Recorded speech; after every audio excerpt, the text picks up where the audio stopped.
तो finally after a long wait it's time for lookism. Lookism का last part 4 महीने पहले आया था। आई नो थोड़ा ज्यादा ही लंबा वेट हो गया, लेकिन अब लुकिज्म की वापसी हो चुकी है, वो भी एक ब्रांड न्यू चैनल के ऊपर। एंड ये चैनल मैंने स्पेशली मानवा लवर्स, मांगा नोवेल लवर्स के लिए बनाया है, जहां पे रेगुलरली कुछ पीक इंटरेस्टिंग सीरीज कवर की जाएंगी, कुछ अंडररेटेड टाइटल के रिकमेंडेशंस दिए जाएंगे, एंड इसी जोनरा में थ्योरी वीडियोस, रैंकिंग वीडियोस भी आएंगी। इन शॉर्ट, अगर तुम मानवा, मांगा, नोवेल या फिर किसी भी रीडिंग फैक्शन के फैन हो तो ये चैनल तुम्हारे लिए ही है, इसलिए मेक श्योर तुम इस चैनल को सब्सक्राइब कर लो। ये तो हो गया थोड़ा सा चैनल का introduction. Now back to our videos main topic lookism. तो आज हम कवर करने वाले हैं बूसा नार्क पार्ट 3। एंड तुम्हें इसके अलावा लुकिज्म के जितने भी पार्ट्स हैं वो मेरे मेन चैनल पे मिल जाएंगे, जिसका लिंक मैं डिस्क्रिप्शन में डाल दूंगा। एंड नाउ अब अगर मैं थोड़ा सा रिकैप दूं तो लास्ट पार्ट में हमने देखा था कि कैसे हमारे एलाइड के बंदों ने बुसान के 4 मेजर क्रूज के हेड्स को पेल दिया है, जिसके जस्ट बाद वहां पे जिनरेंग गैंग के टॉप एग्जीक्यूटिव्स की एंट्री हो जाती है। जहां पे कंटिन्यूइंग अवर स्टोरी, तो यहाँ पे जिनरेंग गैंग का नंबर 2 सांग बायक जेम्स ली से फोन पे बात करता है डैनियल के फोन से। हमने लास्ट पार्ट में देखा था कि डैनियल जेम्स ली से बात कर रहा था, तभी सांग बायक आके उसके पेट में चक्कू घोंप देता है। जिसके बाद बायक अब जेम्स ली को भी धमकी दे रहा था कि पहले हम तुम्हारे भेजे कुत्तों को पेल दें, उसके बाद तुम्हारा नंबर भी लगेगा। जितने में जे बीच में बायक के ऊपर कूद जाता है।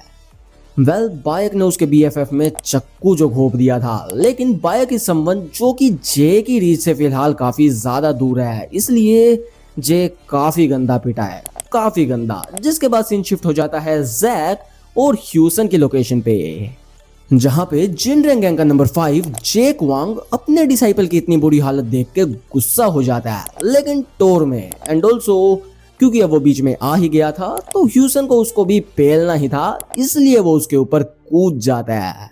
जहां पे जेक वांग के काउंटर पंच इतने तेज थे कि वो ह्यूसन को दिखते तक नहीं, लेकिन स्टिल ह्यूसन यहां पर ये सोचता है कि सिर्फ एक पंच लैंड हुआ और सामने वाले का खेल खत्म। जो सोच के वो जेक वांग पे कूद जाता है, बट अगेन यहां पर आता है जेक वांग का सुपर फास्ट काउंटर। जितने में सीन जैक और हसीक पे शिफ्ट हो जाता है, जहां पे हसीक जैक से बोलता है कि अब तक तुम ही थे ना जो फोड़ रहे थे, तो अब दिखाओ अपनी ताकत। एंड यहाँ पे जैक को भी ये तो समझ आ गया था कि वो हसीक के सामने ढील तो नहीं छोड़ सकता, तो इसलिए जैक यहाँ पर अपना स्टांस लेता है, जो देखकर हसीक बोलता है कि तुम्हारा स्टांस कुछ देखा देखा लग रहा है, तो टेल मी, क्या तुम गोंगसियुप के स्टूडेंट हो? बट जैक यहाँ पे हसीक की बात को टोटली इग्नोर करके बोलता है कि तुम पिछले वाले लोंडे से तो तेज हो, इतना तो मानना पड़ेगा। एंड इतने में हसीक जैक के ऊपर कूद ही जाता है एंड वो बोलता है कि मैं गोंगसियुप से कभी नहीं मिला, लेकिन फर्स्ट जैन के टाइम पे मैंने उसकी काफी चर्चे सुने हैं उसकी तेजी को लेकर, लेकिन मैंने कभी उसे फास्टेस्ट नहीं माना क्योंकि उसका सामना कभी मेरे साथ नहीं हुआ। जिसके बाद सीन शिफ्ट हो जाता है एली और जिनरेंग गैंग नंबर 4 बायक जिन के ऊपर, जहां पे ये दोनों ही एक दूसरे की स्किल्स को तो एक्नॉलेज करते हैं, लेकिन यहाँ पर बायक जिन बोलता है कि स्टिल मेरे पास ज्यादा एक्सपीरियंस है, एंड वैसे भी मैंने तो फर्स्ट जैन को सरवाइव किया है। जो बोल के वो एली के ऊपर चढ़ जाता है। जितने में सीन फिर से ह्यूसन के ऊपर जाता है, जो कि सिर्फ स्ट्रगल कर रहा था, क्योंकि अगेन एक तो जेक वांग के पास ज्यादा एक्सपीरियंस है, ऊपर से फिर ह्यूसन काफी एग्जॉस्ट भी हो चुका है। उसके ऊपर फिर उसके उसूल कि उसको सिर्फ राइट मुट्ठी ही यूज करनी है, जिससे जेक वांग समझ जाता है कि इसमें सिर्फ राइट मुट्ठी यूज करने का कीड़ा तो सिर्फ ताइसू ही डाल सकता है। जिसके बाद फिर वो ताइसू पे भी एक आधा पॉइंट चेप देता है कि कैसे जेम्स ली से पिलने के बाद वो खुद अपनी दोनों मुट्ठी यूज करने लग गया, लेकिन तुम्हें वो सिर्फ राइट मुट्ठी यूज करने के लिए बोल रहा है। आयरनी, एंड बेशक ये सच हो, लेकिन ह्यूसन के लिए तो ये उसके मास्टर की बेइज्जती थी, तो इसलिए वो गुस्से में जेक वांग के ऊपर कूद जाता है, लेकिन उसके पास जेक वांग के फास्ट काउंटर पंचेस का जवाब अभी भी नहीं था। एंड एट एंड जेक वांग ताइसू की और ज्यादा बेइज्जती मारते हुए ह्यूसन को अपने राइट फिस्ट से नॉकआउट कर देता है, जिससे जैक का ध्यान थोड़ा सा भटकता है। एंड अब तो वैसे भी उसके लिए 1v2 की सिचुएशन हो गई है। जितने में फिर सीन बायक पे जाता है, जो बोलता है कि तुमने बुसान को हल्के में लेके काफी बड़ी गलती की है, तो इसलिए अब तुम सबकी ली जाएगी। तो डैनियल बोलता है जाते जाते हम भी यहाँ पर मजे काटने नहीं आए हैं, हम भी फुल्ली प्रिपेयर्ड आए हैं। जिसके बाद सीन जाता है ह्यूसन पे, जहां पे हम देखते हैं कि ह्यूसन के लिए यहाँ पे आ चुका है ताइसू मा एंड ऑल्सो जैक के लिए यहाँ पे आ चुका है गोंगस्योप जी। भाई first gen is here. And सिर्फ ये दोनों ही नहीं, यहाँ पर एली के लिए आ चुका है जेग्योन ना, जिसका रीजन थोड़ा सा अलग है लेकिन क्लासिक है। वही कि एली और बैकजिन की लड़ाई में एक वोल्ट टूट जाती है, जिसकी ब्रिक जाके जेग्योन की गाड़ी को तोड़ देती है। एंड देन लास्टली बचता है डैनियल। तो एनी गेसेस डैनियल के लिए कौन आया होगा? वेल कोई भी नहीं, क्योंकि हमारे लोंडे को यहाँ पर कॉन्फिडेंस है कि वो अकेला ही इनकी ले सकता है। Guns masterpiece for a reason. Then इस बार सीन जैक पे, जो कि गोंगस्यूप से बोलता है कि तुम यहाँ पर कैसे, क्या तुम्हें मुझ पर थोड़ा सा भी यकीन नहीं है? तो गोंगस्यूप बोलता है कि यहाँ पर यकीन वाली बात है ही नहीं। क्योंकि गोंगस्यूप के बुसान आने का एक्चुअल रीजन हमें दिखाया जाता है कि वो बुसान के लग्जरी होटल्स एंजॉय करने आया है, जो स्टे उसे प्रोवाइड करी है डैनियल ने। एंड इसी कन्वर्सेशन के दौरान हसीक बीच में ही जैक के ऊपर कूद जाता है, लेकिन यहाँ पर गोंगस्यूप उसके अटैक को ब्लॉक कर देता है। जिसके बाद हसीक बोलता है यो मोटे, तुम गोंगस्यूप हो ना? मैं काफी टाइम से तुम्हें पेलना चाहता था। तो गोंगस्यूप भी लाइक, मैं अगर मेरी जवानी के सुना दूं किससे तो ये लोंडे मेरे पैर दबाने लग जाएं। वेल एक्चुअली में उसने और ज्यादा ब्रूटल बोला है। वो बोलता है कि तुम्हारे जैसे लोंडे पेंट में ही मुद दे, अब मैं थोड़ा टकला क्या हो गया हूं तो कोई भी आके मेरे ऊपर चढ़ रहा है।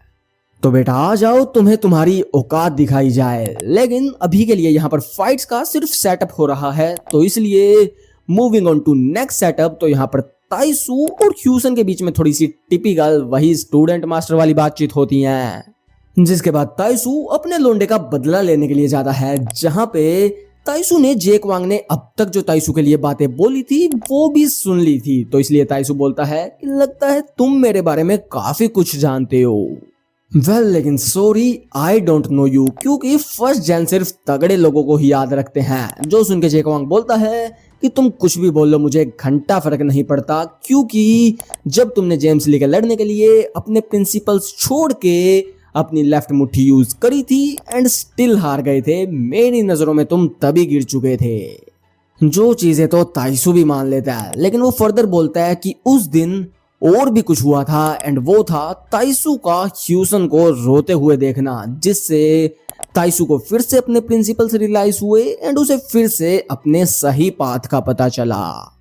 जो बोल के ताइसू जेक वांग के ऊपर चढ़ जाता है, लेकिन उसे भी ह्यूसन वाला ही ट्रीटमेंट मिलता है, सुपर फास्ट जैब्स। लेकिन ताइसू भी उन्हें लेकर फिर से जेक वांग के ऊपर चढ़ जाता है।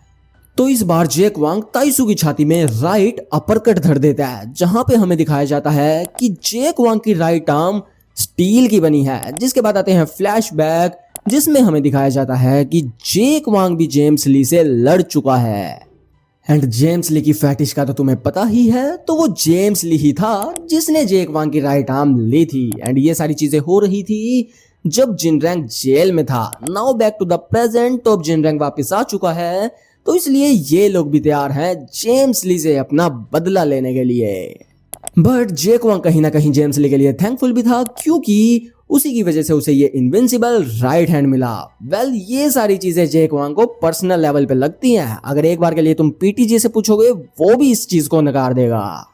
लेकिन बंदे की पर्सनल फीलिंग्स, जो सोचता सोचता वो एक्चुअली ताइसू को पेल भी रहा था, जहां पे फिर वो आगे ताइसू को ये बोल के कि आज वो उसके कन्विक्शन के लिए दूसरा जेम्स ली बनेगा, ताइसू की तरफ लीप लेता है। एंड ताइसू के इतना पिटने के बाद, इतना सुनने के बाद फाइनली वो भी कुछ अलग सा स्टांस लेता है, जिसके रिगार्डिंग आते हैं फ्लैशबैक्स, जिसमें हमें दिखाया जाता है कि कैसे जेम्स ली से दूसरी बार भी पिलने के बाद ताइसू को रियलाइज होता है कि कैसे वो अब तक गलत पाथ पे था। जो क्लिक होने के बाद इसने फिर से अपनी राइट फिस्ट पे काम करना स्टार्ट किया एंड बनाया एक स्पेशल मूव, जिसमें इसकी बॉडी की पूरी स्ट्रेंथ इसकी राइट फिस्ट में आ जाती है, जिसके स्टांस में फिलहाल ताइसू है, जिसको ताइसू डिलीवर भी कर देता है। And that's it, first opponent KO, win goes to Taesoo Ma the ultimate fist. जिसके बाद सीन शिफ्ट हो जाता है जेग्योन पे, जो बोलता है सिर्फ एक सवाल कि मेरी गाड़ी किसने तोड़ी है।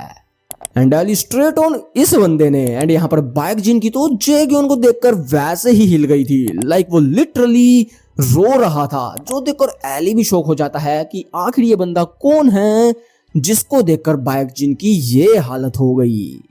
बट देन एली को पता चल जाता है कि जेग्योन है किंग ऑफ एंचियोन, क्योंकि ये चीजें बाइक जिन मेंशन कर देता है फाइट के दौरान। जिसके बाद एली सोचता है कि आखिर जेग्योन की स्पेशलिटी क्या होगी, क्योंकि वी ऑल नो कि फर्स्ट जेन किंग्स का कोई ना कोई स्पेशल मूव या कोई ना कोई स्पेशल बॉडी पार्ट होता है जिसमें वो मास्टरी अचीव कर लेते हैं। एंड एली जब ये सोच रहा था, इतने में यहाँ पर बाइक जिन कुछ अजीब सा बोलता है।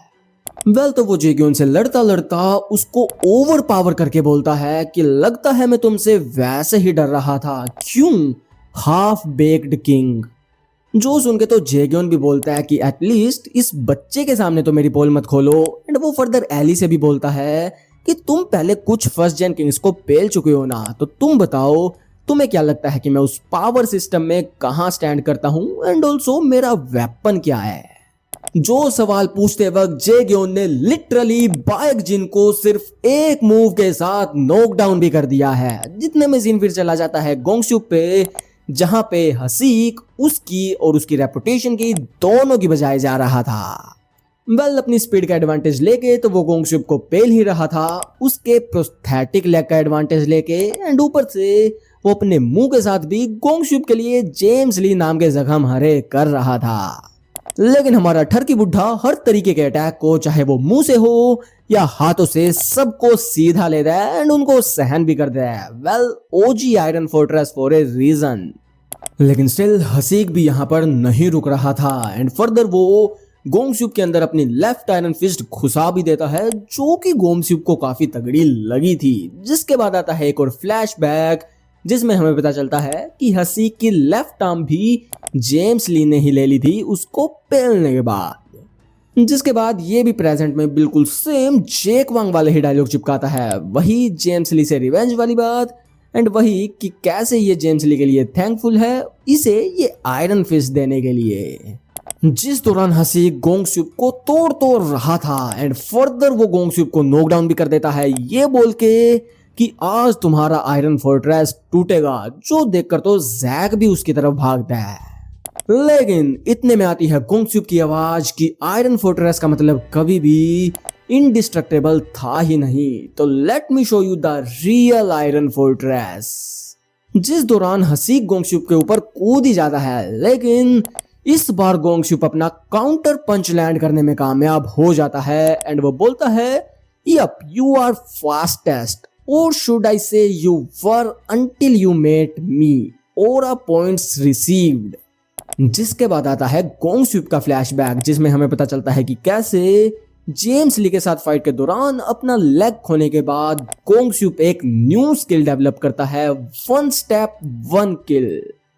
इट इज क्वाइट ऑब्वियस कि वो प्रोस्थेटिक लेग के साथ अपनी पीक फॉर्म अचीव नहीं कर सकता, लेकिन स्टिल वो अभी भी एक स्टेप ले सकता है उसी एक्यूरेसी उसी स्पीड के साथ, जिसकी हेल्प से वो एक तगड़ा काउंटर अपोनेंट के ऊपर लैंड कर सकता है। एंड इसी टेक्निक को यूज करके गोंगस्यूक यहाँ पर हसीक के ऊपर काउंटर पंचेस का बराज बरसा देता है, जहां पर हसीक सब ट्राई कर लेता है, लाइक गोंगस्यूक की बॉडी के लिए जाना, उसके प्रोस्थेटिक लेग के लिए जाना, क्योंकि अगर वो उसे ही तोड़ देता है तो गोंगस्यूक की मूवमेंट बिल्कुल ही खत्म हो जाएगी। लेकिन यहाँ पर अगर मैं सिंपली बोलूं तो हसीक के लिए गोंगस्यूक के काउंटर पंचेस से बचना औकात से बाहर था। तो वो हसीक को काउंटर पेल पेल के उसको थका के अपना फाइनल ब्लो लैंड करने ही वाला होता है, जिसके जस्ट पहले वो बोलता है कि ये है ट्रू आयरन फोर्ट्रेस, ये कोई भी इंडिस्ट्रक्टेबल फोर्ट्रेस नहीं है, बल्कि ये एक ऐसा फोर्ट्रेस है जिसके पास कोई आ ही नहीं सकता।